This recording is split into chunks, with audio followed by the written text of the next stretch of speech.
Okay, so I decided it would be better to tell you about my New York experience over video than email because it would take too long, and I don't like typing that much unless it's really interesting stuff. Uh, so on Friday night, we got there at around like 10:30. The train was okay. I don't like trains though because they make me really anxious and really it's like closed and dark and I don't like it. And the internet connection on the thing was really slow and it didn't connect to Netflix, so I was on the verge of tears because I'm rewatching The Office. So I had to use the internet that is on my phone, which is fine, but it it's money. But I mean, it's pretty much unlimited, so it was fine. But there was that, and yeah, we got there at like 10:30. And we took a cab to our hotel, which is right in Times Square. It was amazing. Um, it's called the Renaissance Hotel. You might have heard of it. It's like they're like these beautiful hotels that are so sophisticated and classy. They're meant for like 20-year-olds, but it was so nice. I took so many pictures. I'll have to email you all of them, which will take a year. But it was great. The hotel. So we got there and we hung out for probably like 20 minutes, and then I argued with Casey for a little bit about whether she wanted to go out or stay in. And we decided to go out. We didn't go anywhere. We just kind of walked around and got Starbucks, which was weird because we ended up getting the Starbucks at about 11 o'clock, and it was caffeinated. But it didn't really affect us because it was a long day, and I guess we didn't feel tired, but we were. We walked around and we saw some people pretending to be the Statue of Liberty, New York City, and there was a guy that was mostly naked banging on a trash can lid with a spoon or whatever, and he had like whitey tighties on, and it was like American Indian or something on his butt, and he had on this huge headdress, and it was ridiculous. Um, so lots of buildings. I like buildings. I'm so into the architecture in New York City because it doesn't look. You wouldn't think so, but a lot of it's really old and pretty. It's not like super old, but it's like it's old to the point where when everybody was so into this beautiful architecture, and I just wish buildings were still like that because I just think it's so pretty. I mean, the new buildings are pretty too, just in a different way. It's more modern. It's like the skyline and everything, but the ones that are shorter are also really nice. So yeah, that happened, and then the next day we went home, went to sleep. We were supposed to have all our stuff off by 2, which didn't happen. We weren't asleep by 2, but it wasn't that bad. But we woke up at like 9 the next day, and we went to Grand Central Station, and we waited for Casey's foreign exchange student from 8th grade to show up. She lived with Casey for about 3 weeks, and we all hung out a lot because at the time I was in 6th grade and I had nothing better to do with my time than hang out with Casey. And I mean, I love Casey. I still spend a lot of time with her. Just I don't have enough time. I don't have as much time as I used to. So yeah, and and then we went out to like brunch or whatever. It was like 11 o'clock. At this fancy place. It was like Moonshine on Madison Avenue or something like that. Moonlight, something. Starline. I don't know, but it was again really like classy, sophisticated for like 20-year-olds. It was like really, it was pretty. The food wasn't like superb, but in New York you're paying for the atmosphere, not the quality. Even though the atmosphere is terrible because of all the smoking and the subway and everything. And I the stigma about New York City subways being really bad, I don't understand it. They weren't that bad. Like we took the subway 3 or 4 times, and again, I did not like it, because like you could, you can't see anything. It's with Metro and the Amtrak, which are the Metro is a train, NBC, and Amtrak is the train that goes like everywhere. You spend a lot of time above ground, but with the subway, you're underground the entire time, and it's not my favorite thing because it makes me feel really enclosed. Um, but yeah, so brunch, right? So then we went out and we went shopping for a long time. We went on Fifth Avenue, which is like the big shopping thing, and we went to the Tiffany's store. I don't know if you know of Tiffany's. It's the super famous, really expensive jewelry store and like plates and whatever. but it was ridiculous. We saw a few price tags. There was a bracelet. It was literally a gold band. Like, it was just a gold band. It was $15,000. U.S. dollars. Even if I had all the money in the world, I would never be able to justify buying a $15,000 bracelet. Whatever. But yeah, we went to the Tiffany's, and I actually convinced one of the salespeople that my mom was getting married to her fourth husband, and that her first husband was my biological father, but he died when I was 4, so she'd been marrying all these deadbeats. It was really interesting. My goal for the next time I go to New York is to convince a salesperson that I'm a famous person, and that they should treat me with, like, famous respect, or whatever. So we went to FAO Schwarz, which is this huge toy store. No reason to go there. Like, I'm the youngest one. I was 15, and then Casey and her friend Sydney Casey and Anna, who is the foreign exchange student, are seniors in high school, and then her friend Sydney is aged to be a senior in high school, but is actually a freshman in college because she skipped a grade. And Sydney knows the city, so it was really nice to be with someone who knew what they were doing.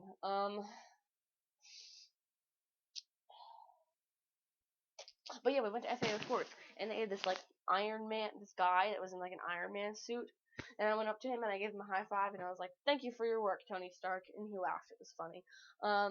They have, like, these huge, people made out of Legos, which are ridiculous. They're awesome. They look exactly like the real thing. I have pictures. I'll send you them.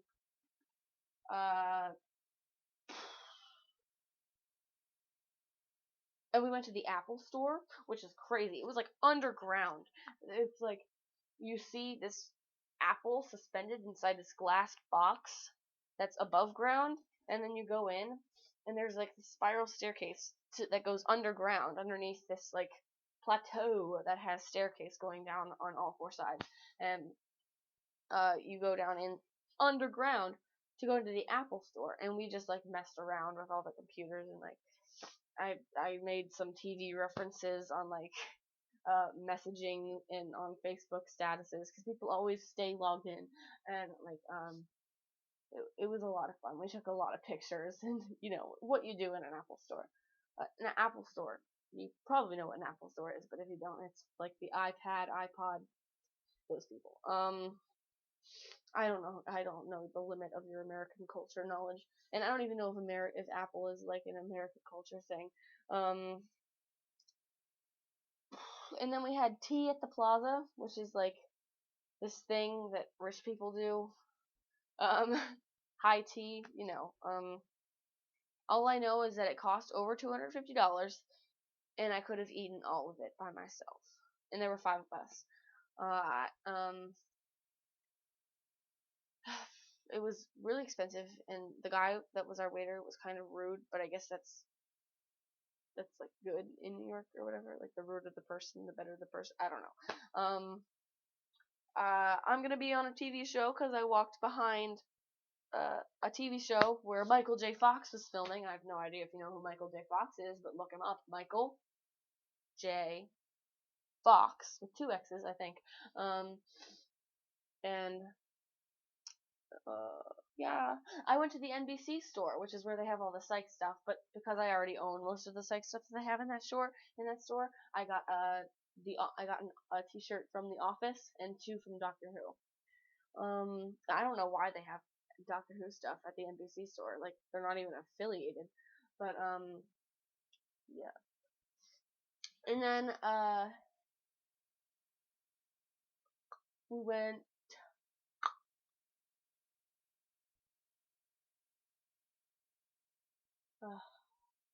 We went on a carriage ride through Central Park, and that was really nice. It was a little cold because it's New York City in early February, but it was really nice. Our carriage person was funny. She made a lot of jokes. It was nice.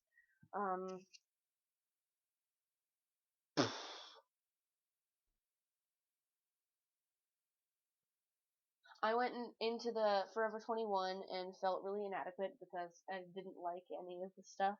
Because, like, you're supposed to like all this whitewash stuff with studs and, like, the pants that have all the different patterns on it, and I'm just like, no thanks.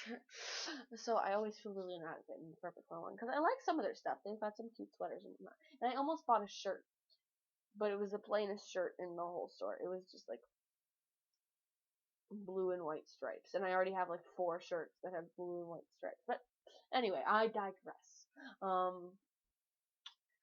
Uh,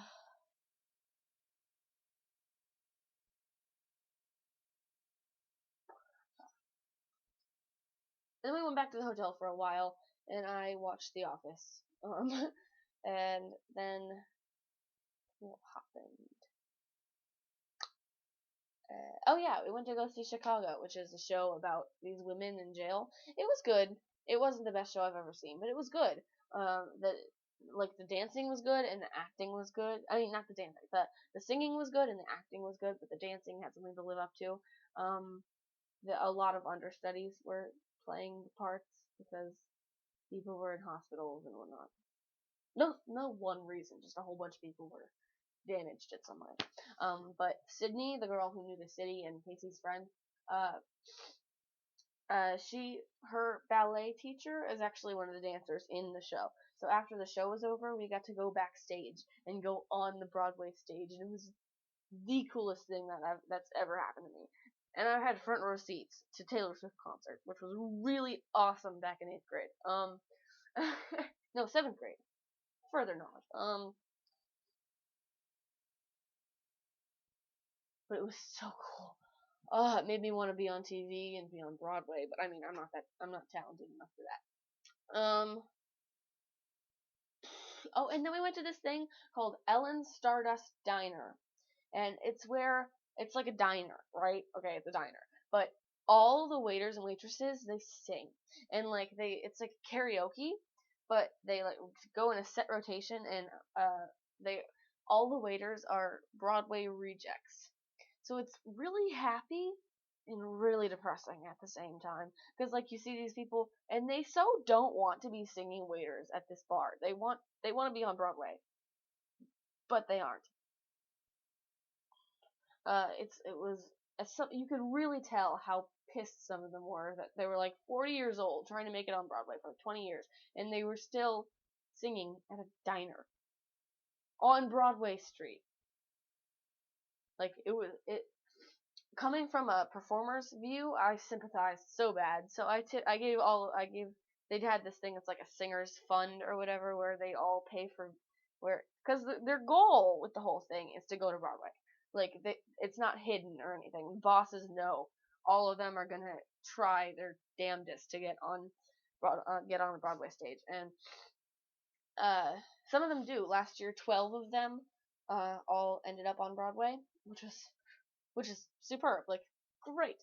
But yeah, they had the singers fund, so I put $5 in there because I was like, I hope you guys make it. And they were all so good. It was so cool. Like we were on this corner table ish. It's like in the center of the room, but in the corner of the center of the room, and they had like these stairs that went up on this walkway that went in between the booths in the center, and this guy threw straws at me twice. Because I was being smart with him. He's like, "Don't be smart with me." I was like, "Gay," but and then he threw straws at me, which was fun. It was cool. Some of them belong on Broadway, some of them don't, but some of them do, and like it made me so sad. But then we went out some more and we just walked around some more. Oh, we went to Rockefeller Center, and it wasn't that great. I mean, we got lost. It was the only time we got lost because there's a stigma about New York City that it's super easy to get lost, but it's not. Like literally, it goes avenue, avenue, avenue, avenue, street, street, street, street. It's like 55th, 56th, 57th, 58th, 5th, 6th, 7th, 8th. It's not hard. But fun fact, you know how Wall Street, if you look at a map of New York City, Wall Street kind of like cuts off the grid, and that's because there used to be a wall there, and that's why it's called Wall Street. Fun fact of the day, courtesy of me. America has never lost a war when donkeys have been in use. Uh,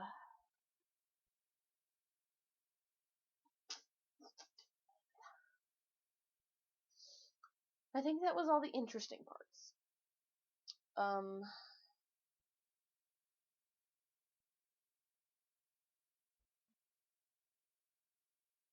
Give me a second.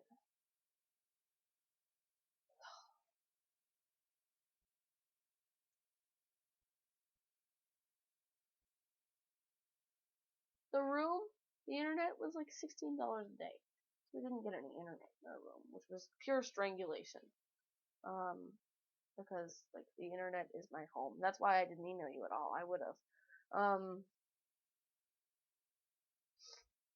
Or and by you, internet, YouTube, I mean Susan. Probably not you. Uh, I guess so. If I remember anything, I'll say it. But and then this morning we had to wake up at like 7 because we had a 9:05 train. Pardon me. So we get on the train and no, stop it.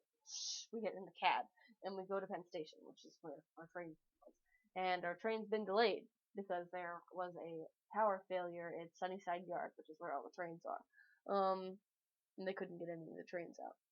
So then my little supervisor chaperone person, who isn't really a supervisor or a chaperone, she pretty much, one of the things she said during the trip was, if you're going to do anything illegal, we're going to do it together.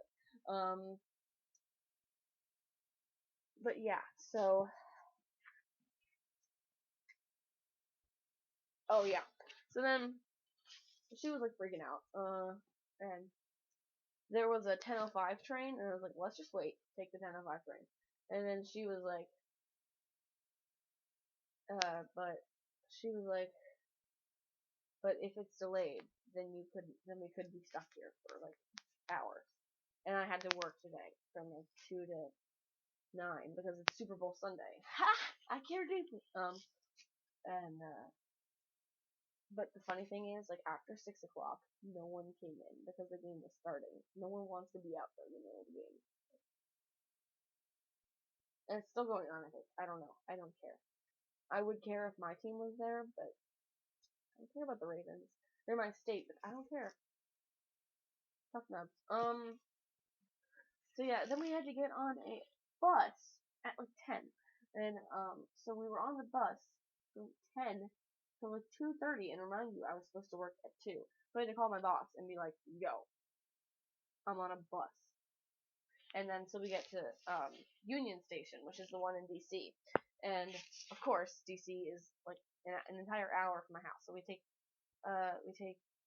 the metro, which is the DC train thing. It's really clean and nice and well maintained, but the trains are ugly. Um, and they look like really trashy too. Like literally, the trains are like 2 inches. The train walls are 2 inches thick. That doesn't seem safe to me. Whatever. So then we take the metro for like an hour to Shady Grove. And here's the thing about the metro. The metro that I was on the red line. It probably took 15 stops. And most of the time, people are going from Union to Shady Grove. Like, or whatever station they are at to Shady Grove. Like, they, everybody kept getting on the train. And I was that asshole who kept their back next to me the whole time. I was like, nope, not sharing this. Sorry. Because I was doing homework and I didn't feel like being smooshed. Um. So yeah, but then we got home and then uh. I knew exactly where the car was, but no one would believe me that I knew exactly where the car was. So it probably took like 5-10 minutes to find the car, and I was like, guys, it's this way. And then it was right where I said it was. But no one ever listens to me. Oh no. But so then we go home, and it took like a half hour. And by this time, it's like 3:30. So then I get ready for work, and then my dad takes me to go get a Big Mac, which is nice because I hadn't eaten all day. I had half a bagel at like 8, but what's that gonna do? So then yeah, I was like that, and then I went to work, and Beyonce was good, I guess. I'm not a Beyonce fan, but she was good. Because I work in a substation that our slogan is tackle your appetite. It's a football place. We had the game on. Actually, like until like 10 minutes before the game, we were showing bowling, which I guess is ironic because it's like Super Bowl, haha. But bowling was on in Jersey Mike's, and I digress. Bowling. And before that, like we don't have the audio from the TVs on because that's really distracting. We have music on from Pandora, and but like once we turned the game on, by that time there was no one. Like from 6 to 9, I think we had 3 people, literally. We made like $5,000 today, but which is like 1,000 more than you would on a Sunday normally. But literally, last 3 hours of the day, no one. Except my dad, and that paid half price, and it didn't make a lot of money off of me. But yeah, that was my New York excursion. Oh, I got hit on twice.